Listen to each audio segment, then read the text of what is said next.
45 degree की चिलचिलाती गर्मी, संडे का सन्नाटा और एक ऐसा सुनसान चांदनी चौक जो किसी हॉरर मूवी के सेट जैसा लग रहा था। एक पल को लगा कि आज यहाँ आना मेरी ट्रिप की सबसे बड़ी भूल है, लेकिन तभी इन पुरानी गलियों ने अपने दरवाजे खोल दिए और हमें दिखा दिल्ली का वो रॉ और अनफिल्टर्ड जायका।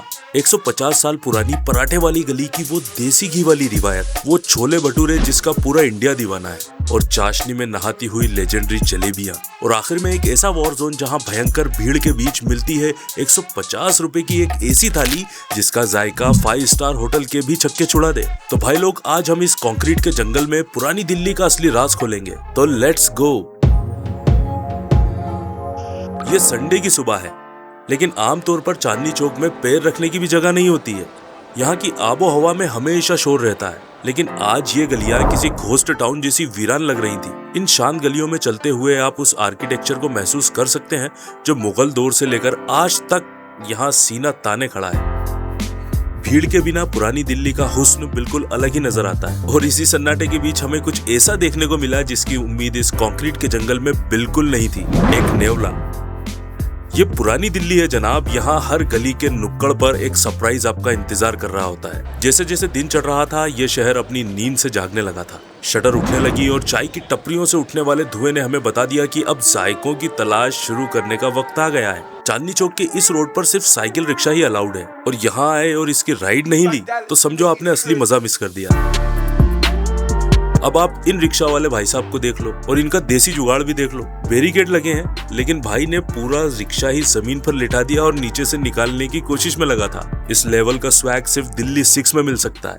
गलियों की खाक छानते हुए हम आखिरकार पहुंचे उस जगह जिसकी शोहरत पूरी दुनिया में है, पराठे वाली गली। आप इस गली में घुसते भी नहीं है, लेकिन उससे पहले ही देसी घी की वो भारी खुशबू आपको अपनी तरफ खींचने लगती है। हम पहुंचे पंडित गया प्रसाद शिवचरण पर।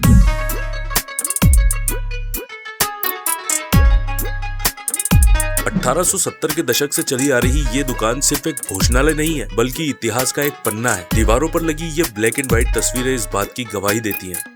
हमने ऑर्डर किया इनका मिक्स वेज और क्लासिक आलू पराठा। इनकी मेकिंग देखकर एक बात साफ हो गई कि तवे पर सिकने वाले घरों के पराठे जैसा नहीं है ये, बल्कि कढ़ाई में डीप फ्राई होने वाली एक स्टफ्ड पूरी है, ऐसा मेरा मानना है। इनकी थाली में जो बात सबसे ज्यादा फैंटास्टिक है वो है इसके साथ मिलने वाली साइड डिशेस, जैसे कि आलू मटर, आलू मेथी, कद्दू की सब्जी और वो मीठी केले की चटनी। ये एक पूरा प्लेटर है,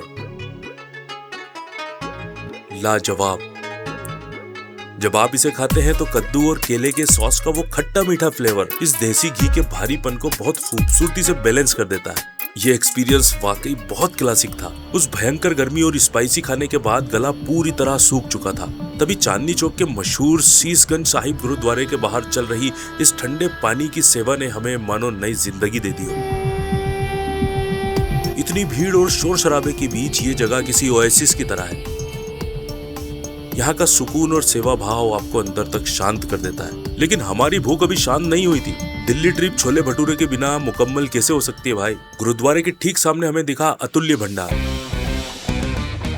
जहाँ पर भटूरे हवा के गुब्बारों की तरह फूल रहे थे। बहुत ही बैलेंस्ड मसाले, भटूरा बाहर से क्रंची और अंदर से रुई जैसा सॉफ्ट। छोलों में वो टिपिकल दिल्ली वाला तीखापन था जिसने सारी थकान मिटा दी। और सबसे दिलचस्प बात तो मुझे यहाँ के ऑनर ने बताई, आप भी सुनिए। So this shop has been running for the past 100 years. This shop was started by my great grandfather and we specialize in Bengali sweets. हमारा जो समोसा होता है वो भी देसी घी का समोसा होता है and it is one of the best.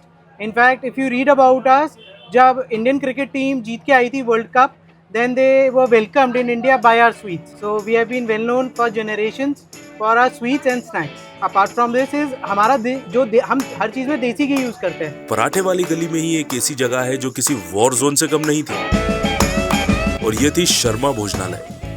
यहाँ भीड़ इतनी भयंकर थी कि लग रहा था कि लोग एक दूसरे पर बस गिरने ही वाले हैं। सुन ही नहीं रहे। कितने का ये? 60 रुपए देना।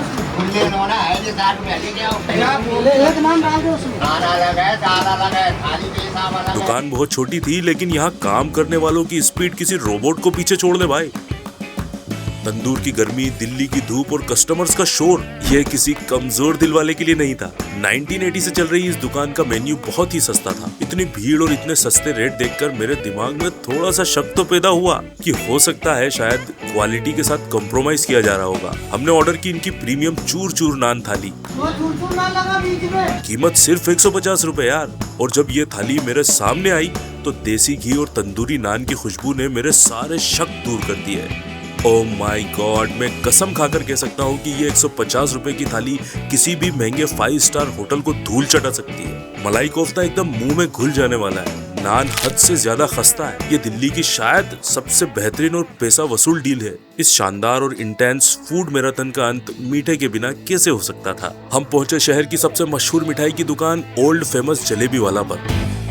ये कोई आम जलेबी नहीं है भाई। इनका बैटर इतना थिक होता है और इन्हें शुद्ध देसी घी में फ्राई करके चाशनी में डुबोया जाता है। खुशबू इतनी तेज थी कि पूरा चौराहा महक रहा था। इस भयंकर भीड़ और गर्मी के बीच हमने इनकी प्रीमियम वाली रबड़ी जलेबी ऑर्डर कर दी। गर्मा गर्म जलेबी के ऊपर ठंडी ठंडी रबड़ी, ये अपने आप में पुरानी दिल्ली का एक बहुत ही क्लासिक एहसास है। देसी घी में बनी ये मोटी जलेबियां बहुत ही जूसी और क्रिस्पी थी, लेकिन ऑनेस्टली स्पीकिंग मुझे इनकी रबड़ी ने थोड़ा सा निराश कर दिया। इसका टेक्सचर थोड़ा पतला था। अगर ये थोड़ा और थिक होता तो मजा 2 गुना हो जाता भाई साहब। तो दोस्तों, ये थी चांदनी चौक की वो गलियां जो सिर्फ इतिहास नहीं बल्कि अपने अंदर बेहिसाब जायके समेटे हुए हैं। गुरुद्वारे के सुकून से लेकर शर्मा भोजनालय की उस 5 स्टार वाली थाली तक, आपको इनमें से कौन सी डिश सबसे जबरदस्त लगी है मुझे कमेंट में जरूर बताएं। वीडियो पसंद आई हो तो वीडियो को लाइक करें। तो चलिए मिलते हैं अगले एडवेंचर में। Good bye.